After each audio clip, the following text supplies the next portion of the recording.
श्री सतगुरुदेव भगवान की जय। गुरुर्ब्रह्मा गुरुर्विष्णु गुरुर्देवो महेश्वर गुरुर्साक्षात् परम ब्रह्म तस्मै श्री गुरुवे नमः। ओम श्री सतगुरुदेव भगवान की जय। आज जन्माष्टमी है। आज से कल तक आज रात को 12 बजे के बाद जन्माष्टमी मनाई जाएगी। आज के दिन भगवान श्री कृष्ण का जन्म हुआ। भगवान श्री कृष्ण आज तक धरती पर होने वाले जितने महापुरुष हुए अब तक के इतिहास में सर्वश्रेष्ठ और सर्वोपरि महापुरुष हुए। उनको पूरे विश्व ने, हमारे देश ने साक्षात परम ब्रह्म माना। राम और कृष्ण दो ऐसे महापुरुष हुए जिनके नाम से हमारे इस देश की पहचान हुई पूरे विश्व में। तो भगवान श्री कृष्ण का जन्म आज ही के दिन हुआ था। मथुरा में हुआ था और उनकी जो सबसे बड़ी पहचान हुई पूरे विश्व स्तर पर वो श्रीमद् भगवद गीता से हुई। श्रीमद् भगवद गीता जो कि भगवान कृष्ण की वाणी है, उनके द्वारा शास्त्र के रूप में प्रस्तावित हुई, जिसमें जो बातें बताई गई हैं। विश्व में अनेकों महापुरुष, अनेकों दर्शन शास्त्र हैं और अनेकों धर्म हैं, सबके अपने अपने धर्म शास्त्र हैं। पर जो गीता में बात बताई गई, गीता में जिस ढंग से साधना पद्धति का क्रमबद्ध तरीके से वर्णन किया गया, किसी और धर्म शास्त्र में नहीं किया गया। और गीता को पूज्य स्वामी जी के द्वारा जब उसकी व्याख्या की गई यथार्थ गीता के रूप में, तो उसने तो ऐसा कहे कि भगवान श्री कृष्ण को पुनः इस संसार में, समाज में फिर से ला के रख दिया। क्योंकि यथार्थ गीता से ही हम भगवान कृष्ण की बात को पूरी तरह से समझ सकते हैं। गीता पर हजारों टीकाएं हुई। इससे ये तो सिद्ध है कि हजारों लोगों ने भगवान कृष्ण की वाणी को अपने विचार में लिया, उस पर सोच विचार किया, उस पर व्याख्या की, पर कोई भी सही निष्कर्ष पे नहीं पहुंचा। टीकाएं हजारों हुई, पर किसी भी टीका में ये नहीं बताया कि भगवान श्री कृष्ण ने किसे कर्म कहा, किसे वर्ण कहा, किसे धर्म कहा। मनुष्य जीवन में ऐसे अनेकों प्रश्न हैं जो अध्यात्म से जुड़े हैं, किसी और शास्त्र में स्पष्ट नहीं किए गए। जितने प्रश्न गहरे से गहरे मानव जाति के हो सकते हैं, भगवान श्री कृष्ण के द्वारा गीता में बताए गए और अर्जुन के द्वारा पूछे गए। इसलिए गीता मानव मात्र का धर्म शास्त्र है। विश्व का कोई भी संप्रदाय हो, कोई भी दूसरा धर्म हो, यदि गीता की बात उसमें से हटा ली जाए तो उस शास्त्र का और उस धर्म का कोई अस्तित्व नहीं है। गीता में सबसे पहले भगवान श्री कृष्ण ने बताया कि ईश्वर एक है, आत्मा एक है, अविनाशी है, शाश्वत है, सनातन है।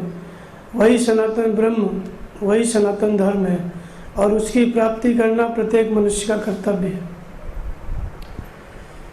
गीता में ही स्पष्ट रूप से साधना पद्धति का वर्णन किया गया। फिर पीछे वाले जितने महापुरुषों ने एक ईश्वर बताया, सब इसी गीता के अनुयायी हैं। सभी धर्म, सभी महापुरुष गीता की बात को ही सबने दोहराया। इसलिए भगवान कृष्ण ने जो दिया है गीता के माध्यम से, वे अनंत काल तक हमको सभी को स्मरणीय रहेंगे। और महापुरुष कभी शरीर छोड़ने के बाद भी नहीं मरते, वे सदैव रहते हैं, सूक्ष्म रूप में रहते हैं और प्रत्येक महापुरुष प्रत्येक मनुष्य की आत्मा में रहते हैं। जब भी हम उनका स्मरण करें तो पाएंगे कि हमारे आसपास वे महापुरुष मार्गदर्शक के रूप में हैं। केवल उनका स्मरण करें तो हम आज भी उनको देख सकते हैं, समझ सकते हैं, पर उनसे आज कल्याण नहीं हो सकता। वे अति कृपा करेंगे तो वर्तमान में जो महापुरुष होंगे, जो उसी स्तर पर पहुँचे हुए होंगे, ऐसे किसी सद्गुरु के पास हमको भेज देंगे। यदि हमारी श्रद्धा है भगवान कृष्ण के प्रति या भगवान राम के प्रति या किसी भी महापुरुष के प्रति, तो उनका कार्य इतना है कि वर्तमान में जो महापुरुष है इस धरती पर, उन्हीं के जैसे उनकी शरण में हमको भेज देंगे। तो भगवान कृष्ण के विषय में हम चर्चा करेंगे कि वे किस तरह से एक महापुरुष के रूप में थे और कैसे प्रत्येक व्यक्ति के अंदर उनका वो स्वरूप आज भी विद्यमान है। यदि कोई भी व्यक्ति उनके बताए मार्ग पर चले तो कृष्ण भगवान के अंदर जो महानता अवतरित हुई, जो भगवत्ता अवतरित हुई, वो उसके अंदर भी हो सकती है, ऐसा गीता में उन्होंने बताया। तो पहले थोड़ा सा भगवान श्री कृष्ण का परिचय।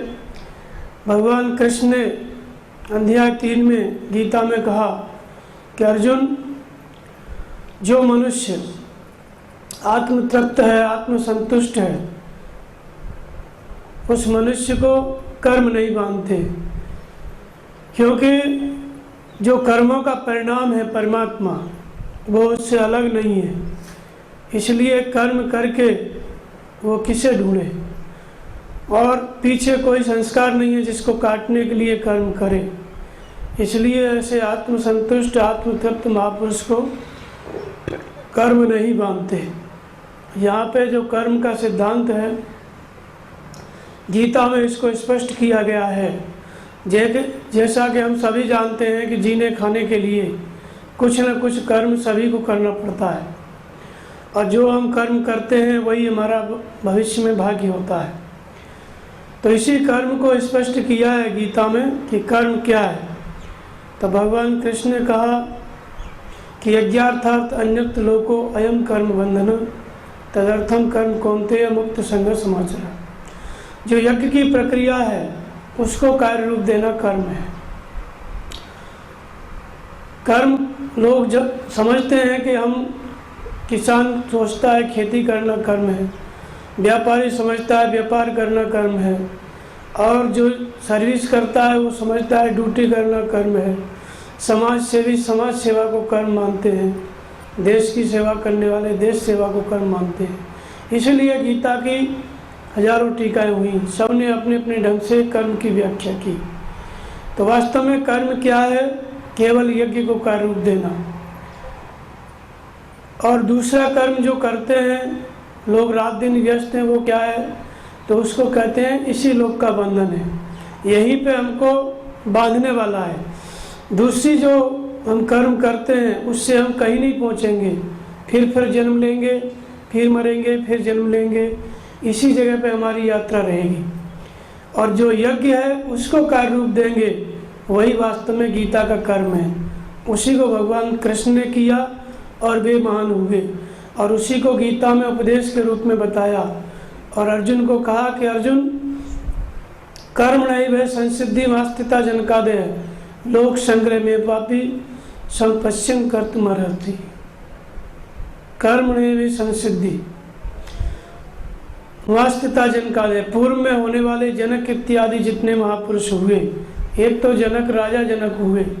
एक जनक का मतलब होता है जो हमारे स्वरूप को जन्म दे, जनक माने पिता, जो हमारी आत्मा को जन्म दे, जिसके द्वारा हमारी आत्मा की जागृति हो।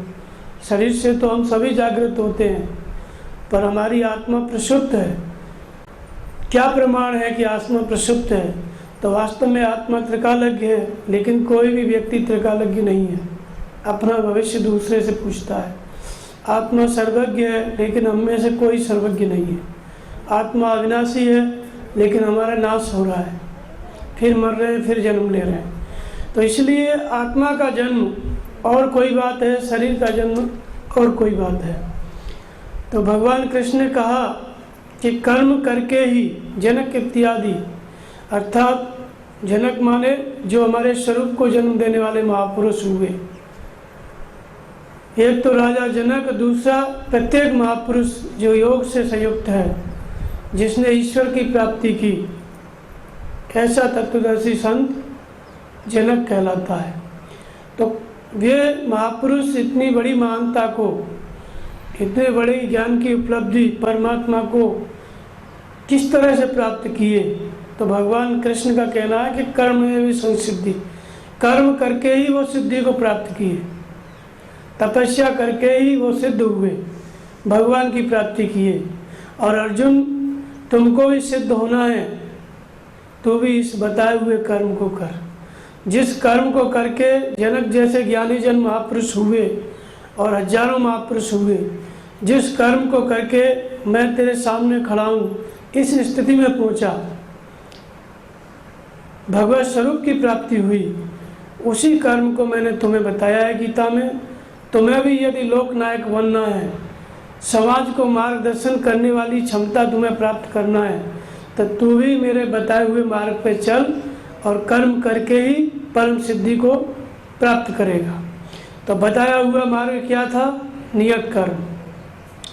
फिर कहते हैं कि अर्जुन, इस संसार में जैसा कि पहले बताया, जिस पुरुष ने आत्मा को विदित कर लिया है, आत्मा को प्राप्त कर लिया है, वह पुरुष चाहे कर्म करे चाहे कर्म न करे, चाहे वो भजन करे चाहे न करे, उसके करने से कोई लाभ नहीं होगा और छोड़ने से कोई हानि नहीं होगी। क्योंकि कर्म के परिणाम में जिस परमात्मा को खोज रहा था, वो अब उससे अलग नहीं है। ऐसा महापुरुष चाहे तो कर्म करे और चाहे तो कर्म न करे, अर्थात भजन कर भी सकता है, नहीं भी कर सकता है। न करने से उसे लाभ है, न छोड़ने से कोई हानि है। पर फिर भी ऐसे महापुरुष लोक संग्रह में वापी, लोक कल्याण के लिए, जन कल्याण के लिए, अर्थात पीछे वालों को इस कर्म के, भजन के मार्ग पर लगाने के लिए वो महापुरुष कर्म करते हैं। तो भगवान कृष्ण ने बताया कि जो महापुरुष ईश्वर को प्राप्त कर लिया है, उसके लिए कर्म की आवश्यकता नहीं है। लेकिन अर्जुन, तुमने अभी ईश्वर को नहीं पाया है, इसलिए तू मेरे बताए हुए इस मार्ग पर चल, अर्थात गीता के कर्म को कर, गीतोक्त कर्म साधन को कर।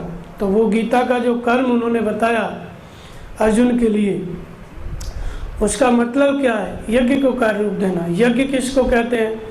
तो यज्ञ की शुरुआत होती है सबसे पहले एक परमात्मा में श्रद्धा स्थिर करना, फिर नाम का जप करना, इंद्रियों का संयम करना, श्वास प्रश्वास का जप करना, स्वयं का अध्ययन करना, योग के अंगों का अनुष्ठान करना, और महापुरुष की सेवा में पत्र पुष्प फल जल जो कुछ भी आप चढ़ाते हैं, ये सब यज्ञ है। सेवा करना आश्रम में, ये सब यज्ञ है।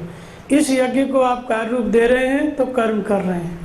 यदि एक परमात्मा में हृदय स्थित ईश्वर में श्रद्धा स्थिर हुई तो आपने कर्म किया, भगवान कृष्ण के आदेश का पालन किया।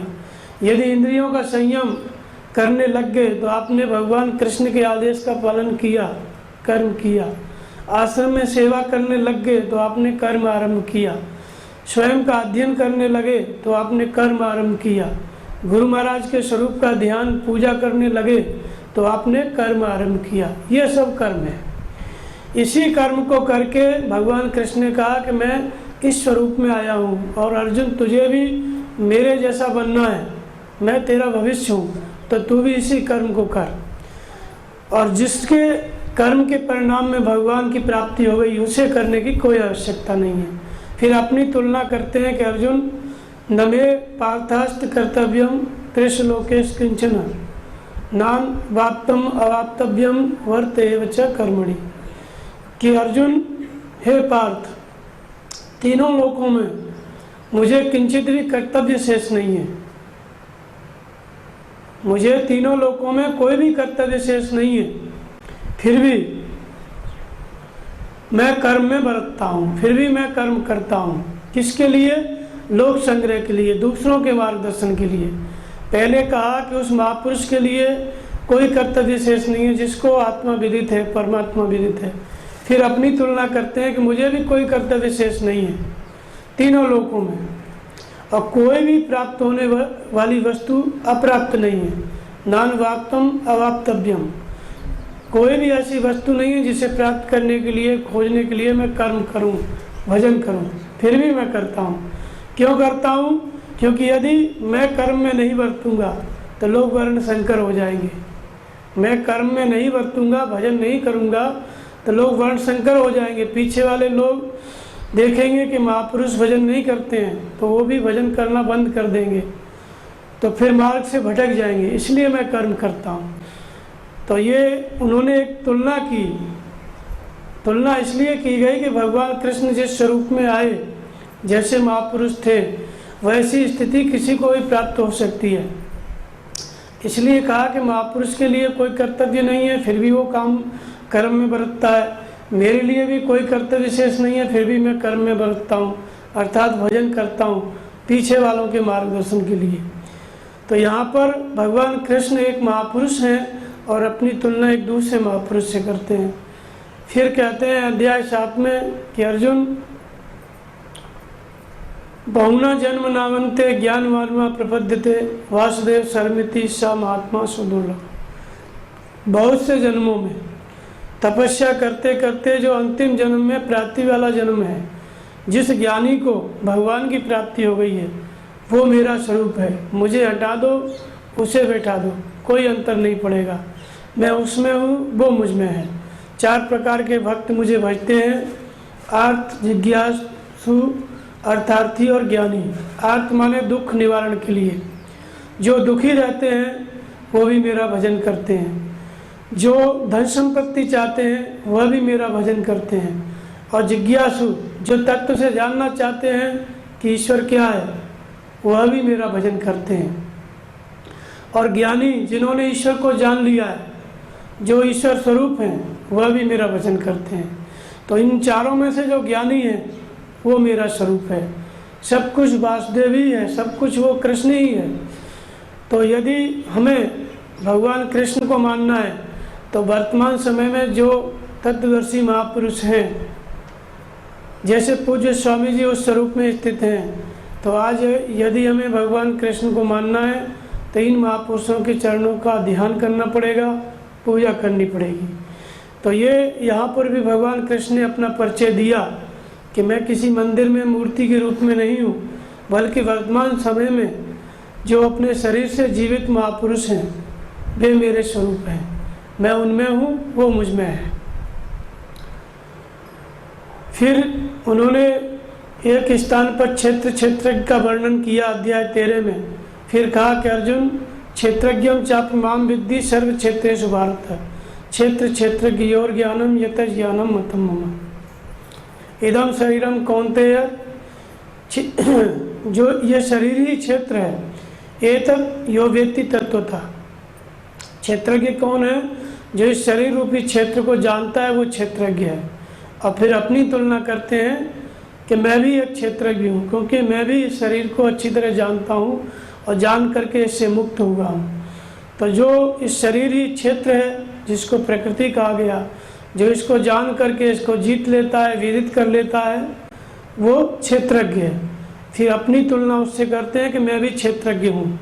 क्षेत्रज्ञम चापि माम विद्धि, मुझे भी क्षेत्रज्ञ जान। संपूर्ण क्षेत्रों में, संपूर्ण शरीरधारियों में मैं भी इन शरीर से परे हो गया हूँ, शरीर को जान करके। फिर अध्याय 15 में उन्होंने कहा कि संसार एक पीपल का वृक्ष है, उल्टा लटका हुआ।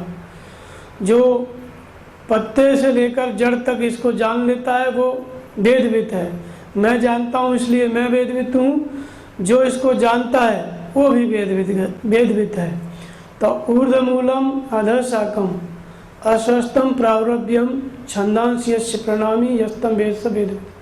ऊपर को परमात्मा ही जिसका मूल है और नीचे प्रकृति पर्यंत शाखाएं हैं, ऐसा ये संसार उल्टा लटका हुआ पीपल का वृक्ष है।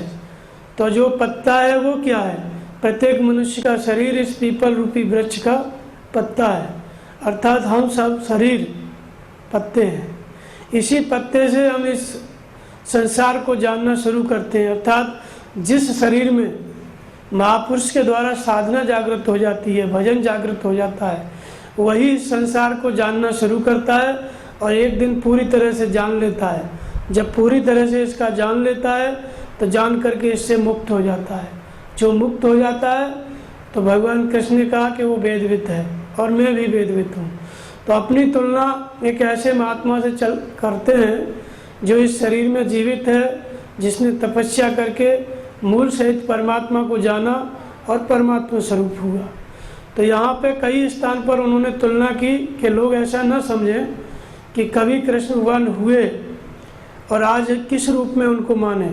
तो आज जो भगवान कृष्ण के स्वरूप हैं वो आज के महापुरुष हैं। आज जीवित शरीर में जो महापुरुष हैं, तत्वदर्शी सद्गुरु हैं, वही भगवान कृष्ण हैं। अब यह सद्गुरु या भगवान श्री कृष्ण का स्वरूप कैसे मनुष्य के अंदर बनता है, कैसे कृष्ण का जन्म होता है। एक तो जन्म 5000 वर्ष पहले हुआ था मथुरा में, जिसकी कहानी आप लोग सभी जानते हैं। पर भगवान कृष्ण ने कहा तो वो शरीर का जन्म हुआ था और शरीर से वो महापुरुष थे, परंतु शरीर तो उनका और हमारा सबका एक ही जैसा है। उनके अंदर जो महानता अवतरित हुई, जो परम तत्व अवतरित हुआ, भगवान का अवतार हुआ, वह परमात्मा उनसे पहले भी है, आज उनके बाद भी है, जब वो शरीर से नहीं है तभी भी है और सदा रहेगा। उस परमात्मा का अवतार ही वास्तव में कृष्ण का जन्म है, क्योंकि शरीर का जन्म भगवान कृष्ण का जन्म नहीं हो सकता। जो उनके अंदर आत्मा की जागृति हुई और वे अपनी संपूर्ण स्वरूप को, महानता को प्राप्त हुए, वही परम तत्व जिस उनके अंदर जो प्रकट हुआ और उनको महान बनाया, वास्तव में उसी का जन्म भगवान कृष्ण का वास्तविक जन्म है। शरीर तो सबके एक जैसे होते हैं, किस तरह से उस तत्व का जन्म होता है उसी को आत्मा, परमात्मा, पुरुषोत्तम कई नामों से कहा गया, जो उनके पहले भी था। तो इस बात को उन्होंने स्पष्ट किया है जगह जगह पर। जैसे महापुरुष से उन्होंने अपनी तुलना की कि संसार में पूर्व में जो महापुरुष हुए हैं वैसे ही मैं भी महापुरुष हूँ, आगे भी महापुरुष होते रहेंगे। परंतु ये महापुरुषत्व, ये महानता उनके अंदर कैसे प्रकट हुई, या किसी भी महापुरुष में ये कृष्ण का या राम का जो स्वरूप है वो कैसे जागृत होता है, कैसे उसका जन्म होता है। उसी का जन्म होना वास्तव में कृष्ण का जन्म है, भगवान कृष्ण का जन्म है। तो उन्होंने कहा कि अर्जुन, न त्वेवाहम जातुनाशम न त्वम निवे जनाधिपा न च एव भविष्यामि सर्वे भयमतः परम। न तो ऐसा ही अर्जुन कि तू और मैं पहले नहीं थे, न ऐसा ही है कि हम आगे नहीं रहेंगे। तो भगवान कृष्ण अर्जुन को समझा रहे हैं। सामने सेनाएं खड़ी हुई हैं, अर्जुन का रथ दोनों सेनाओं के मध्य में है। और फिर अर्जुन ने जिज्ञासा उत्पन्न की, उसके अंदर कायरता आई कि लड़ना नहीं चाहता था। फिर भगवान कृष्ण ने अनेकों प्रकार से समझाया और आत्मा की अमरता और शरीर की नश्वरता उनको बताई अर्जुन को। फिर उन्होंने अंत में ये कहा कि अर्जुन, ये जो सामने खड़े हुए योद्धा हैं, ऐसा कोई समय नहीं था जब ये लोग नहीं थे, और ऐसा कोई समय नहीं था जब मैं नहीं था और तू नहीं था, और आगे ऐसा कोई समय नहीं होगा जब हम लोग नहीं होंगे। तो वास्तव में यहाँ पर जो महापुरुष का अंदर जो स्वरूप है परमात्मा, जिसको पाके कृष्ण भगवान कृष्ण हुए, वह तत्व, वह सद्गुरु का गुरुत्व सदा ही किसी न किसी महापुरुष में रहा है। उनके पहले भी सद्गुरु थे, उनके बाद में भी सद्गुरु हुए। और अर्जुन अधिकारी अर्थात परमात्मा को जानने वाला जिज्ञासु शिष्य पहले भी रहा है, आज भी है, आगे भी रहेगा। तो इसलिए सद्गुरु और शिष्य की अनादिता पर भगवान कृष्ण ने यहाँ पे बल दिया। प्रश्न उठता है कि तब भगवान कृष्ण ने कहा कि हम और तुम आगे भी रहेंगे और पहले भी थे और आज भी हैं। तो वास्तव में संसार के जितने प्राणी हैं ये सब भगवान कृष्ण थे तब भी थे, उनके पहले भगवान राम थे तब भी थे, महात्मा बुद्ध के समय में भी थे और आज भी हैं।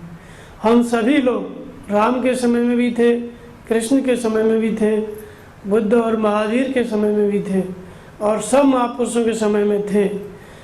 बस इतना सा अंतर था कि हमने उनको नहीं पहचाना, और नहीं पहचाना इसलिए हम लोग आज भी हैं। यदि आज भी नहीं पहचानते हैं वर्तमान महापुरुष को, उनका ध्यान, उनकी पूजा नहीं आरंभ करते हैं, तो हमारी ये यात्रा और आगे बढ़ सकती है और आगे जाकर हजारों वर्ष बाद भी हमको यही बात समझनी पड़ेगी फिर किसी महापुरुष से। आज जैसे तुम समझ रहे हो वैसे आगे भी समझ सकते हो, क्योंकि आज यदि चलना आरंभ नहीं किया भगवान कृष्ण के मार्ग पे, गीता के मार्ग पे, साधना के मार्ग पे, यदि आज आप चलना आरंभ नहीं किए तो आगे फिर कई जन्मों तक यात्रा बढ़ेगी। इसलिए भगवान कृष्ण ने कहा कि ये सभी योद्धा पहले भी थे, आज भी हैं, आगे भी रहेंगे। जब तक हम जन्म लेते रहेंगे, जब तक हम कृष्ण जैसे महापुरुष उनके स्वरूप में प्रतिष्ठित नहीं हो जाएंगे, उन्हीं की तरह नहीं हो जाएंगे, तब तक हम सबको जन्म लेना पड़ेगा। इसलिए आत्मा अविनाशी है, शरीर परिवर्तनशील है, फिर जन्म लेंगे फिर मरेंगे। ये सिलसिला चलता आ रहा है, आगे भी चलता रहेगा। जब तक हम मुक्त नहीं होंगे तब तक हम जन्म लेते रहेंगे और सद्गुरु ढूंढते रहेंगे, भजन करते रहेंगे। तो आज भगवान श्री कृष्ण किस रूप में है, किस तरह से उनकी जो विधि है, उनका स्वरूप है, हमारे अंदर कैसे कृष्ण का जन्म हो, जैसा कि आज जन्माष्टमी है, कैसे भगवान कृष्ण हमारे अंदर प्रकट हों। तो उन्होंने अपने जन्म का कारण, अपने जन्म की बात गीता में बताई है भगवान श्री कृष्ण ने।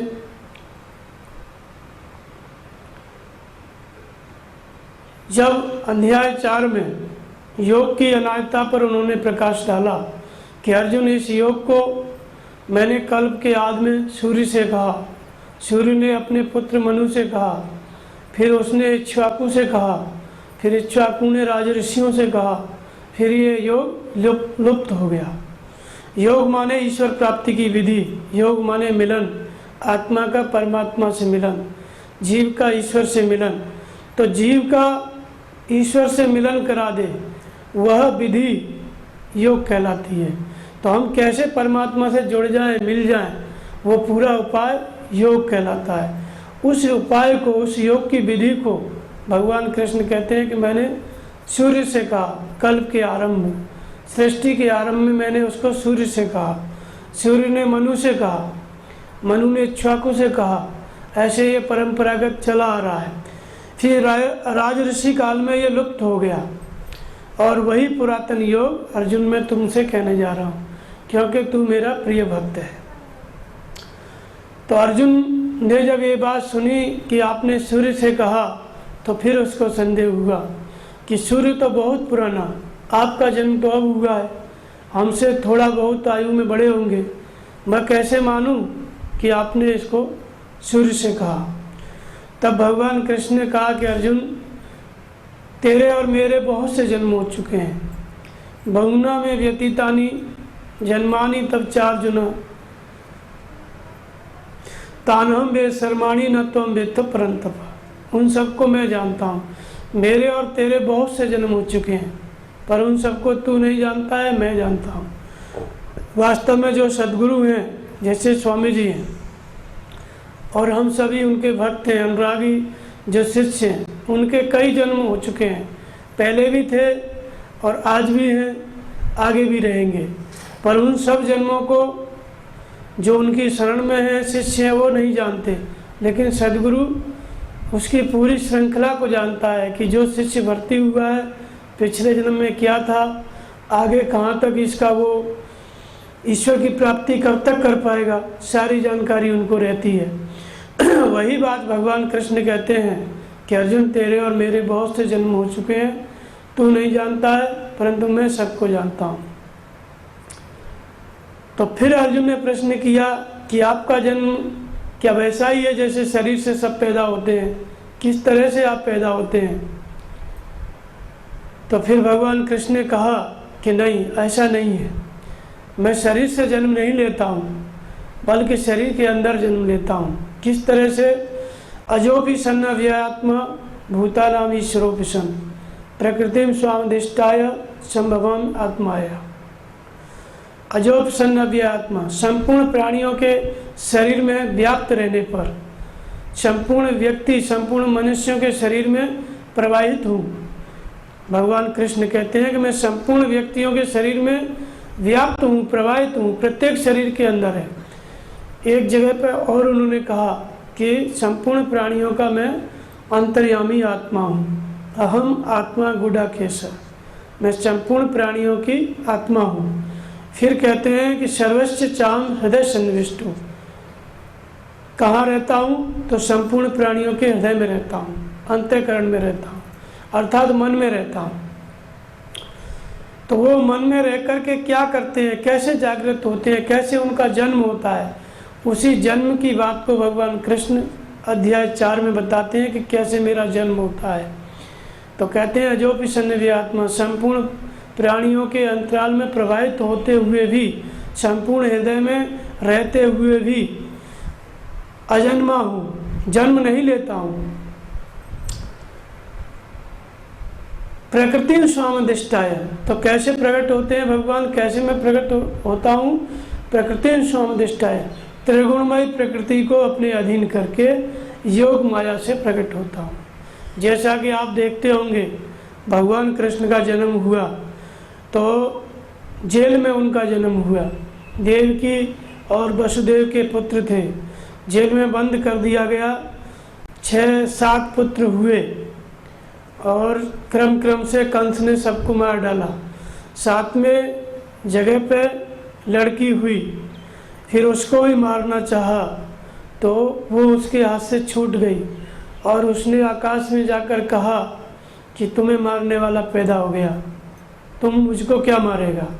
उसको लोग कहते हैं कि वो योग माया थी।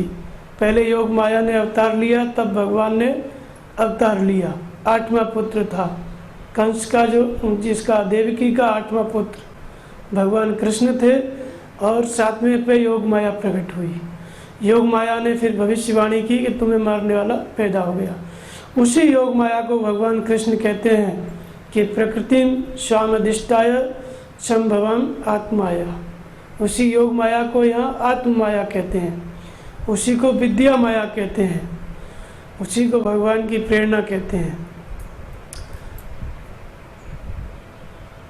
तो आत्म माया से मैं प्रकट होता हूँ, अपनी त्रिगुणमयी प्रकृति को अधीन करके।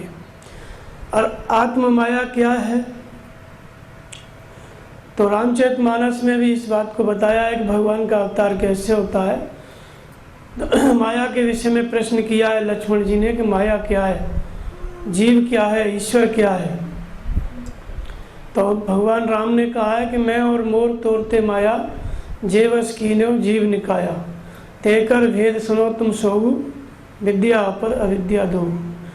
एक दुष्ट अतिशय दुख रूपा, तावस जीव परा भवकूपा, एक रचे जग गुण बस जाके, प्रभु प्रेरित नहीं निज बलता के। यहाँ माया का 2 भाग किया, विद्या और अविद्या।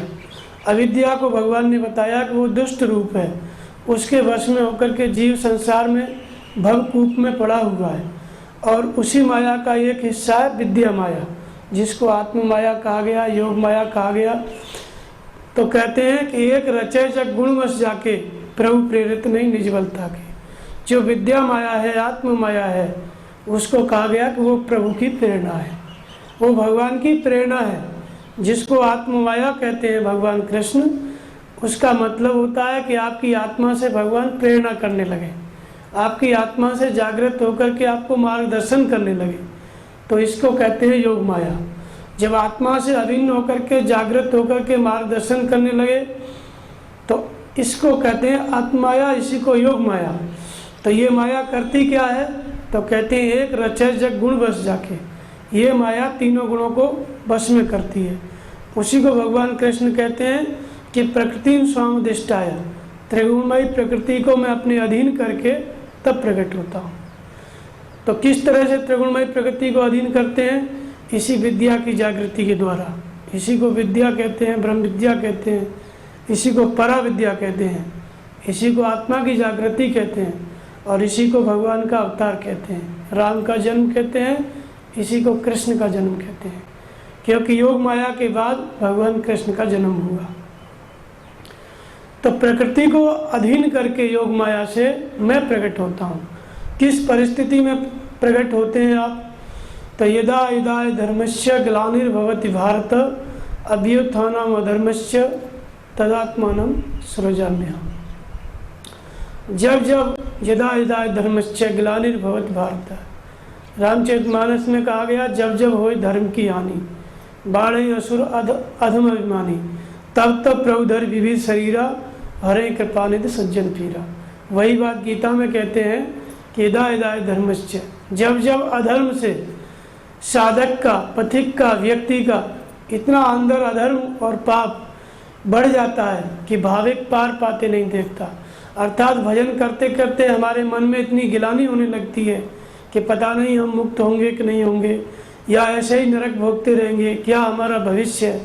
जब साधक नाम जपते जपते गिलानी में डूब जाता है, प्रार्थना करते करते तल्लीन हो जाता है, उसकी आंखों से आंसू बहने लगते हैं, मन गुणगावत पुलक शरीरा, गदगद गिरा नयन बहनीरा। ऐसी स्थिति में जब गिलानी से हृदय भर जाता है कि क्या हमारा भी कभी उद्धार होगा या हम ऐसे ही संसार में पड़े रहेंगे। जब संसार के भोगों से साधक ऊब जाता है तब उसके अंदर गिलानी होती है, जैसे कि मनु के अंदर हुई। हृदय बहुत दुख लाग जन्म गयो हरि भजन बिनु, होय न विषय विराग भवन बसत भज चौथपन। बहुत दुख हुआ, चक्रवर्ती सम्राट थे। क्यों दुख हुआ? जन्म गयो हरि भजन बिनु। उनके अंदर किस लिए दुख हुआ? भजन के बिना हमारा शरीर व्यर्थ ही जो है राज करते करते हमारा जन्म बीत चला। ये इसका नाम गिलानी है। जब किसी के अंदर ऐसा विचार उत्पन्न हो जाए कि क्या हम यही करते रहेंगे, जीते खाते रहेंगे, या और भी कुछ है, भजन भी, भगवान का भजन भी करेंगे या संसार में इसी तरह से अपना समय नष्ट करते रहेंगे, इसका नाम गिलानी है। ये मनु को हुई, ये महात्मा बुद्ध को हुई। जब बुद्ध को राज परिवार के सदस्य थे, उन्होंने देखा कि सब कुछ है, विश्व की सबसे सुंदर स्त्री से उनका विवाह हुआ और राजा के घर में रहते थे, कोई कमी नहीं थी, बाग बगीचा सब कुछ, फिर भी वो राजमहल, वह सुंदर दृश्य सब कुछ उनको काटने लगा और रात को 12 बजे अपने घर का त्याग किया। इसका नाम गिलानी है। जब गिलानी हुई तो उनके अंदर भगवान के स्वरूप की रचना हुई। इस तरह से गिलानी जिसके अंदर होती है, भगवान अपने स्वरूप को उसके अंदर जन्म देता है। तो यदा यदा धर्मस्य ग्लानिर्भवति भारत, इस तरह से गिलानी हो जाए तो हे भारत, हे अर्जुन, मैं अपने स्वरूप को उस हृदय में, उस मनुष्य के शरीर में मैं अपने स्वरूप को रचता हूँ। स्वरूप की रचना किस प्रकार? त्रिगुणमय प्रकृति को अधीन करके, तीनों गुणों को अपने वश में करके फिर मैं प्रकट होता हूँ। तीनों गुणों को वश में करके मैं प्रकट होता हूँ। तो तीनों गुणों को वश में करने वाली जो प्रक्रिया है वही भगवान के जन्म की प्रक्रिया है। वो क्या प्रक्रिया है? प्रभु प्रेरित नहीं निज बल ताके, एक रचे जग गुण बस जाके, प्रभु प्रेरित नहीं निज बल ताके।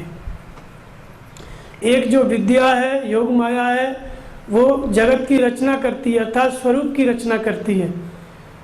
जगत की रचना मतलब भीतरी जगत की, अपने आत्मा के स्वरूप की रचना करती है। पर वो कैसे करती है? अपने बल से नहीं, प्रभु की प्रेरणा से। तो भगवान की प्रेरणा आपके अंदर काम करने लग गई, समझो आपके अंदर अवतार हो गया, राम का जन्म हो गया, कृष्ण का जन्म हो गया। तो अष्टमी के दिन जन्म हुआ और 7 बच्चों की हत्या हुई, उसके बाद 8वें कृष्ण हुए।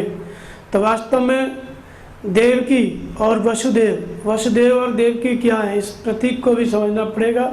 माना कि भगवान कृष्ण इस परिवार में पैदा हुए, उनके माता पिता का नाम था, अवश्य ही सही है, परंतु उनके भगवान कृष्ण कहते हैं कि मैंने सूर्य से कहा, सूर्य को भी मैंने ही कहा था, तब कौन से कृष्ण थे? और वो कहते हैं कि सर्वश्च चांद हृदय सन्निविष्टो, संपूर्ण प्राणियों के हृदय में रहता हूँ। तो हृदय में कौन से कृष्ण रहते हैं? यदि 5000 वर्ष पहले हुए तो आज नहीं होना चाहिए, और उसके पहले नहीं होना चाहिए, तो आज भी हैं और पहले भी थे। तो उस स्वरूप की रचना इस विद्या से होती है, योग माया से होती है। तो वह प्रेरणा किस तरह से जागृत होती है? तो देवकी क्या है? देवकी का अर्थ होता है देवी संपद। एक आसुरी संपद होती है, एक देवी संपद होती है। आसुरी संपद और देवी संपद के लक्षण अध्याय 16 यथार्थ गीता में बताए गए। देवी संपद को बताया कि अभयम सत्व संशुद्धि ज्ञान योग व्यवस्थितो दान धुमश्च यज्ञश्च स्वाध्यायस्तपार्जन। भय से रहित होना देवी संपत्ति का लक्षण है। अंतःकरण की शुद्धता देवी संपत्ति का लक्षण है। तत्व ज्ञान के लिए, ईश्वर की जानकारी के लिए ध्यान में निरंतर दृढ़ स्थिति देवी संपत्ति का लक्षण है। दान, मन क्रम वचन से समर्पण सदगुरु के प्रति देवी संपत्ति का लक्षण है। इंद्रियों का दमन, मन का समन, स्वयं का अध्ययन, ये सब देवी संपत्ति है। ये 26 लक्षण बताए गए। ये जिसके अंदर काम करते हैं तो वो पुरुष देवता है, क्योंकि देवी संपत्ति काम कर रही है। इसी देवी संपत्ति का नाम देवकी है। इसी देवी संपत्ति का नाम क्या है? देवकी है। और वासुदेव कौन है? तो वासुदेव का अर्थ होता है श्वास ही वासुदेव है। प्रत्येक व्यक्ति की श्वास के अंतराल में परमात्मा का निवास है, इसलिए ये श्वास क्या है? वासुदेव है। तो इस श्वास के अंतराल में परम तत्व परमात्मा का निवास है, इसलिए इसको वासुदेव कहा गया। और इस हृदय में जो देवी संपद है उसको देवकी कहा गया। ये देवी संपद जब कार्य रूप लेती है तब हमारे अंदर, जब देवी गुण विकसित होने लगते हैं तब हमारे अंदर भगवान कृष्ण का जन्म होता है। देवी संपद कब कार्य रूप लेती है? सबके अंदर है, पर सबके अंदर जागृत नहीं है।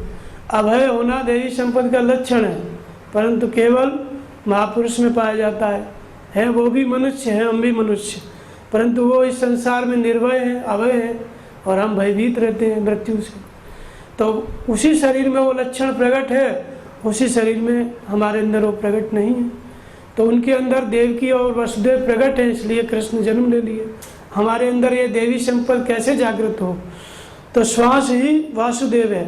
हम श्वास का भजन करें, श्वास में नाम का जप, ग्लानि के साथ, जैसे उसमें बताया है यदा यदा धर्मस्य ग्लानिर्भवति भारत। मनु को ग्लानि हुई तो भजन में लग गए, महात्मा बुद्ध को ग्लानि हुई तो तपस्या में लग गए। तो भजन और तपस्या क्या है? यही श्वास का जप है। जब श्वास का हम जप करते हैं तो इसको वासुदेव कहते हैं। श्वास आई तो ओम, गई तो ओम। जब बार बार श्वास आए और जाए, इसी में हम नाम का जप करने लगे तो इसी को वासुदेव कहते हैं। और जैसे जैसे हम श्वास का जप करेंगे हमारे अंदर देवी संपत्ति जागृत हो जाएगी। जब आप भगवान के नाम का जप करते हैं श्वास में, तो आप, यदि आपको भय लग रहा है तो भय लगना बंद हो जाएगा और आपकी इंद्रियां संयमित हो जाएंगी, सारी जगह से चेष्टा हटके नाम जप में लग जाएगी। ये देवी संपत्ति प्रकट होने लगती है जब श्वास का हम जप करने लगते हैं। ठीक इसी तरह राम का भी जन्म हुआ।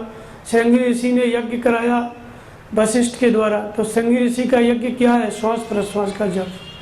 जब श्वास का जप हुआ तो उसी के अंतराल से भगवान राम का जन्म हुआ। ठीक परमात्मा एक ही है, नाम अलग अलग है। तो ऐसे ही हम श्वास का जप करते हैं, देवी संपद हमारे अंदर जागृत होती है।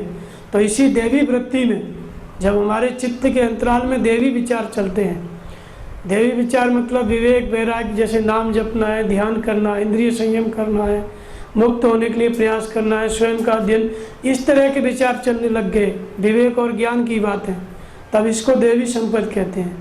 और ये कब चलते हैं? जब श्वास का हम जप करने लगते हैं, नाम का जप। जब नाम का जप आप करने लगेंगे, होने लगेगा, तो देवी संपत्ति कार्य करने लगती है। तो ये देवी संपत्ति ही देव की है और श्वास का जप करना यही वासुदेव है। तो जब श्वास का जप करते हैं तो इसके अंतराल से क्या होता है? इसका परिणाम आत्मा जागृत हो जाती है। कैसे जागृत होती है? तो अष्टधा मूल प्रकृति ही माता है और मैं ही बीज रूप से पिता हूँ।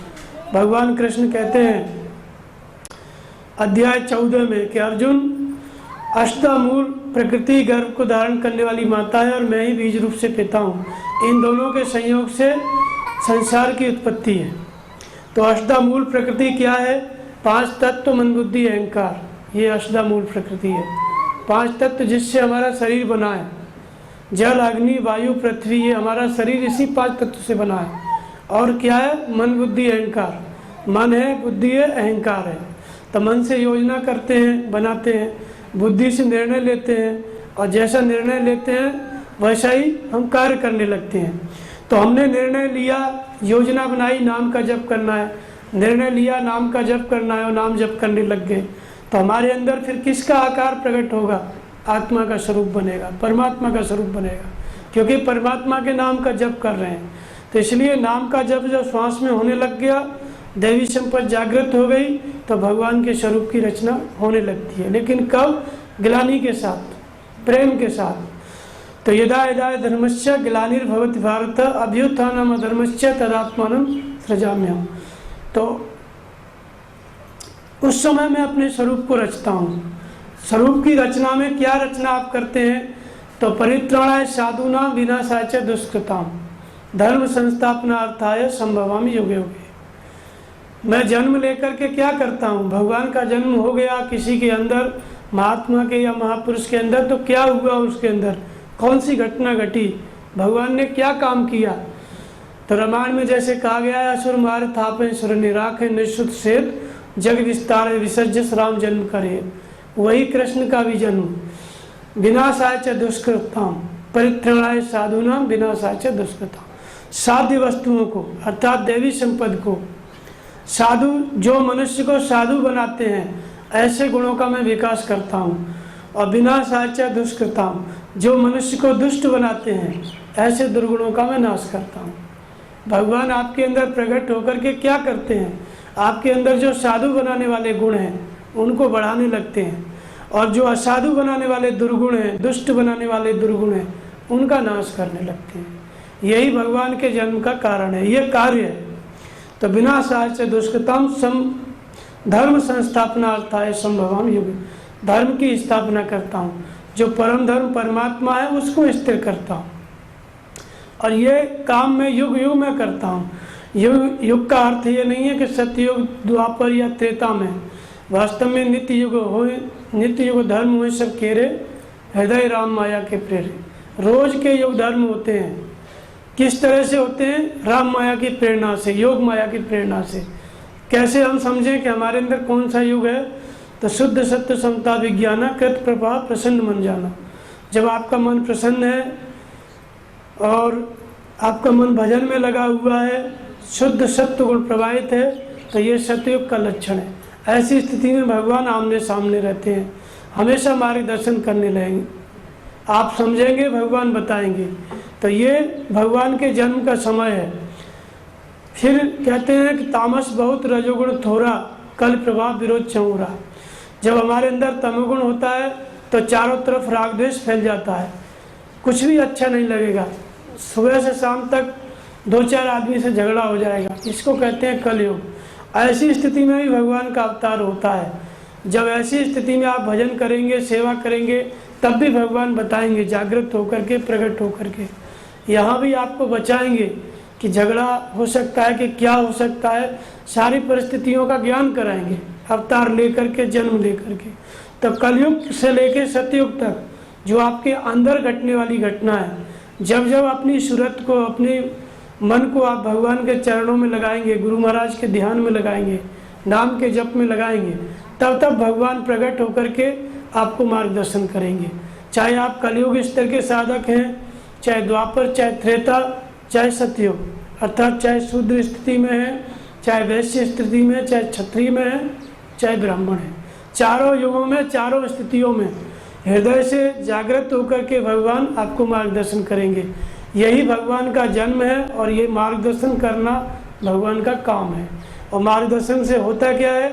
असली वृत्तियों का नाश होता है। जो असाधु, दुष्ट बनाने वाली वृत्तियों का नाश होता है, साधु बनाने वाली वृत्तियां विकसित होती हैं। ये भगवान हमारे हृदय में बैठ करके ये काम करते हैं। यही जन्म का हेतु है, यही जन्म का अवतार का कारण है। तो फिर इस अवतार को देखता क्यों कौन है? कौन इस अवतार को देखता है? तो भगवान कृष्ण ने अध्याय 10 में कहा कि अर्जुन, मेरी उत्पत्ति को न मे विदु सुरगणा प्रभुवं न महर्षय अहम आदिर देवानां महर्षि नाम च सर्वस्व। मेरी उत्पत्ति को न तो देवता जानते हैं, न महर्षि जानते हैं, क्योंकि मैं उन सभी की उत्पत्ति का मूल कारण हूँ। अर्थात भगवान की उत्पत्ति को देवता और महर्षिगण भी नहीं जानते। वास्तव में जब तक हम देवता और महर्षि स्तर तक पहुँचे हैं तब तक भगवान को नहीं समझ सकते। इससे भी आगे की स्थिति में जाकर ही भगवान समझ में आते हैं। तो यदि भगवान का अवतार होता है तो लोगों की धारणा है कि भगवान का अवतार होगा तो सब बाहर खड़ा होगा तो हम लोग सभी दर्शन करेंगे। तो उसका खंडन करके भगवान कृष्ण कहते हैं कि ऐसा नहीं होता है। जन्म कर्म च मे दिव्यम एवं यो वेत्ति तत्वतः त्यक्ता देहम पुनर्जन्म नेति मामेति स्वार्जुन। जन्म और कर्म मेरा दिव्य है, इन आँखों से नहीं देखा जा सकता है, अर्थात अलौकिक है। एवं यो वेत्ति तत्वतः, उसको केवल वही जानता है जो तत्वदर्शी है। अध्याय 2 में भगवान कृष्ण ने बताया कि अर्जुन, असत्य का अस्तित्व नहीं है, असत्य का तीनों कालों का अभाव नहीं है, सत्य का तीनों कालों में अभाव नहीं है। अर्थात असत्य का अस्तित्व नहीं है, उसको रोका नहीं जा सकता, उसे नष्ट होना ही है, और सत्य को मिटाया नहीं जा सकता। ये किसने देखा? तो कहते हैं कि इन दोनों के अंतर को तत्वदर्शियों ने देखा। यहाँ पे उसी बात को फिर दोहराते हैं कि जन्म कर्म च मे दिव्यम एवं यो वेत्ति तत्वतः, मेरा जन्म और कर्म दिव्य है, उसे केवल तत्वदर्शी देखता है। तो जब तत्वदर्शी ही देख पाता है तो लोग क्यों आस लगा के खड़े रहते हैं कि अवतार होगा तो दर्शन कर लेंगे। या बाहर बहुत से लोग दावा करते हैं कि हम अवतार हैं, भगवान हैं, और भगवान कृष्ण खुद कहते हैं कि मेरे इस जन्म को और जन्म से लेकर किए जाने वाले कर्म को केवल तत्वदर्शी समझ पाता है। या तत्वदर्शी बनने के लिए जो प्रयासरत है, जो साधक जो है साधना में लगा हुआ है, जिसके हृदय में भगवान प्रकट हो गए हैं, और जो प्रकट होकर के भगवान जिसके अंदर काम कर रहे हैं, जिसकी आसुरी वृत्तियों का नाश कर रहे हैं, असाधु बनाने वाले दुर्गुणों का नाश कर रहे हैं और सद्गुणों का विकास कर रहे हैं मार्गदर्शन करके, या तो वो साधक समझता है, या जिसके अंदर अवतार पूर्ण हो गया, जो तत्वदर्शी हो गया, वो समझता है। दूसरा कोई इसको नहीं जान सकता, क्योंकि ये अंतःकरण में घटने वाली घटना है, शरीर के अंदर। तो इसलिए जो देखता है, जो इस अवतार को होते हुए जानता है, वो तत्वदर्शी हो जाता है। तो कहते हैं त्यक्ता देहम पुनर्जन्म नेति मामेति स्वार्जुन। इधर इस अवतार को जाना और उधर वो तत्वदर्शी हो गया। तत्वदर्शी होने का अर्थ है कि भगवान को तत्व से जान लिया, और जानने का अर्थ है कि वो पुनर्जन्म को प्राप्त नहीं होता है। भगवान कहते हैं कि मुझे तत्व से जानकर लोग पुनर्जन्म को प्राप्त नहीं होते, जन्म मृत्यु से मुक्त हो जाते हैं। तो ये भगवान के अवतार की कथा है। भगवान के जन्म का कारण इसमें बताया गया कि कैसे कैसे किस किस परिस्थिति में जन्म लेते हैं। तो ये हमारे अंदर किस तरह से भगवान कृष्ण प्रकट हों, उसके लिए विधि है। क्या विधि है? श्रद्धा हृदय स्थित ईश्वर में स्थिर करें, फिर नाम का जप करें, गुरु महाराज के स्वरूप का ध्यान करें। ध्यान करते करते, नाम जपते जपते जब देवी संपद हमारा साथ देने लगती है तो हमारे हृदय से भगवान प्रकट हो जाते हैं, जागृत हो जाते हैं, जन्म ले लेते हैं, और जन्म लेकर के अपना कार्य करने लगते हैं। तो इसीलिए देवी संपत्ति देवकी है और श्वास ही वासुदेव है।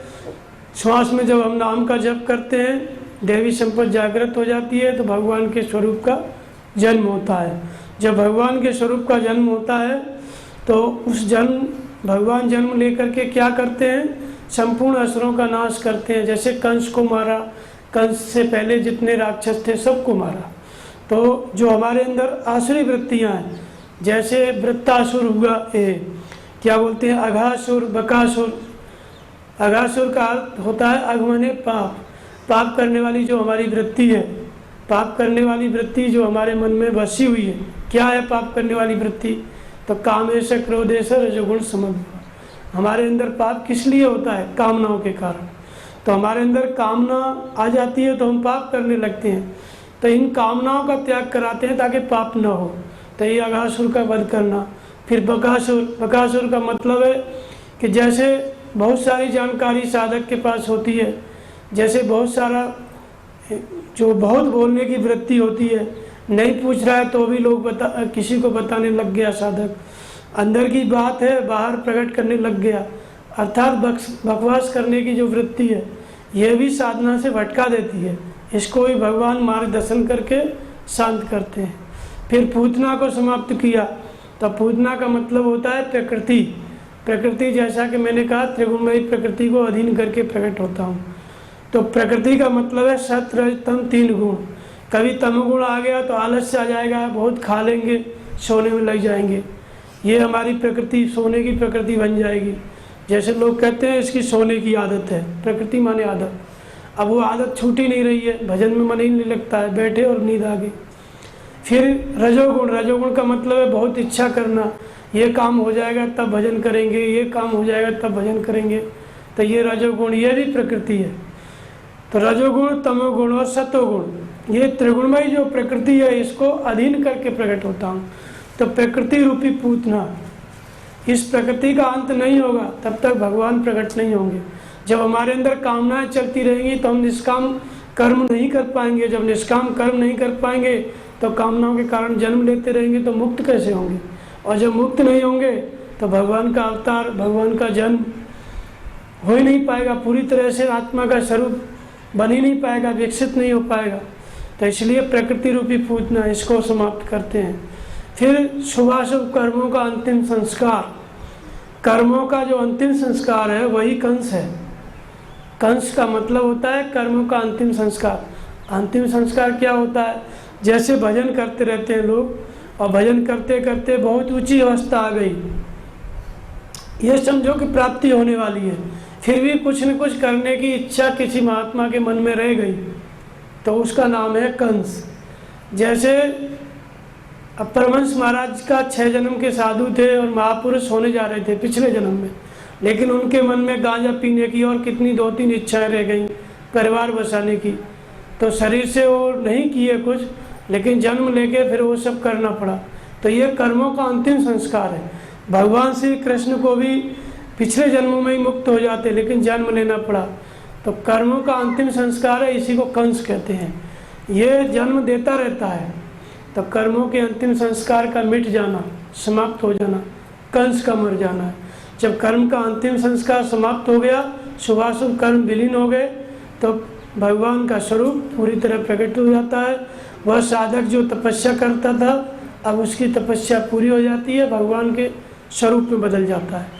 भगवान कृष्ण उसके अंदर पूरी तरह अवतरित हो जाते हैं। तो ये अवतार लेने का कारण बताया, आसुरी वृत्तियों का नाश। संसार ही एक जेल है, इसी में रह कर के हमको भजन करना है, इसलिए भगवान का जन्म जेल में होगा। ये संसार क्या है? एक जेल है। तो संसार का मतलब क्या है? संसार की शुरुआत कहाँ से है? तो वास्तव में ये जो शरीर है, यहीं से संसार की शुरुआत है। शरीर में इंद्रियां हैं, इंद्रियों के विषय हैं, और उसके बाद उसकी कामना है, यही हमारा संसार है। संसार माने जो बहुत बड़ा अस्तित्व फैला हुआ, ये नहीं है। हर व्यक्ति का संसार अलग अलग है। एक घर में 10 आदमी हैं तो 10 का अलग अलग संसार है, इसलिए आपस में लड़ाई होती है। यदि सबका एक ही संसार है तो नहीं लड़ना चाहिए। किसी का इंद्रियों का, मन का, शरीर का स्वभाव अलग है, कोई कुछ करना चाहता है तो कोई कुछ करना चाहता है, तो आपस में दोनों टकराते हैं, आपस में अंतर कलह होती है। तो हर व्यक्ति का अलग अलग संसार है, इसलिए प्रत्येक व्यक्ति एक कारागृह में, एक जेल में बंद है। और उस जेल से छूटने के लिए ही हम संत महात्माओं के पास, देवी देवताओं के पास, मंदिरों में, उस संसार रूपी जेल से छूटने के लिए हम प्रयास करते हैं। तो संसार रूपी जेल कहाँ पे है? हमारी कामनाओं में है, हमारी इंद्रियों में है। इंद्रियों का जो विषयों के प्रति लगाव है, आकर्षण है, वो हमारी जेल है। हमारी कामना, हमारी इच्छा, यही हमारी जेल है, यही हमारा संसार है। तो इसी इच्छाओं के, कामनाओं के रहते हुए ही हम भजन चालू करते हैं, साधना आरंभ करते हैं, तो भगवान इसी शरीर में प्रकट होते हैं। प्रकट होकर के धीरे धीरे आसुरी वृत्तियाँ शांत होती हैं, तो वह साधक संसार रूपी जेल से मुक्त हो जाता है, परमात्मा के स्वरूप में प्रतिष्ठित हो जाता है। यह सारा कार्य शरीर के अंदर घटता है, बाहर घटने वाली घटना नहीं।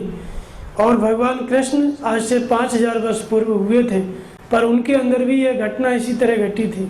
बाहर भले घटी, और उसका प्रतीक बनाकर हम लोग आपको समझा रहे हैं कि इसका मतलब ये, परंतु ये उनके अंदर भी घटी। एक देवकी और वासुदेव उनके अंदर भी थे, शरीर के अंदर, और एक बाहर थे जिनसे उनका जन्म हुआ। वो देवी संपत्ति देवकी थी, और श्वास का चिंतन ही वासुदेव था। उन्होंने पिछले जन्मों में 9 जन्म तक भजन किया भगवान कृष्ण ने। बद्रीनाथ में जो तीर्थ है उन्हीं की भजन स्थली है, बद्री नारायण जिसको कहते हैं, नर नारायण। उन्होंने भजन किया एक जन्म में, उसी का वो तीर्थ है। और दूसरे जन्म में 3 जन्म भजन कर 3 दिन तक साधना करके भगवान कृष्ण पूर्ण हो गए थे। जन्म लेते ही भगवान हो गए थे, पर वो साधना कई जन्मों से चली आ रही थी। तो ये साधना उन्होंने भी की, जिनका कृष्ण जन्माष्टमी हम लोग मना रहे हैं, उन्होंने भी यही गीता की साधना की। और उनके बाद उनके पहले भी महापुरुषों ने यही साधना की। और आपके लिए भी यही साधना है। यदि आपको भी वो जन्म भगवान का चाहिए, वो कर्म चाहिए, आपके अंदर आपको जागृति चाहिए, तो आपको भी यही नाम का जप करना पड़ेगा। भगवान को अपने हृदय में मानना पड़ेगा, कृष्ण को वही नाम का जप करना पड़ेगा, गुरु महाराज का ध्यान करना पड़ेगा। तो आपके अंदर भी वो भगवान कृष्ण जन्म ले सकते हैं। यही जन्माष्टमी का तात्पर्य होता है, अर्थ होता है। बोलिए श्री सतगुरुदेव भगवान की जय।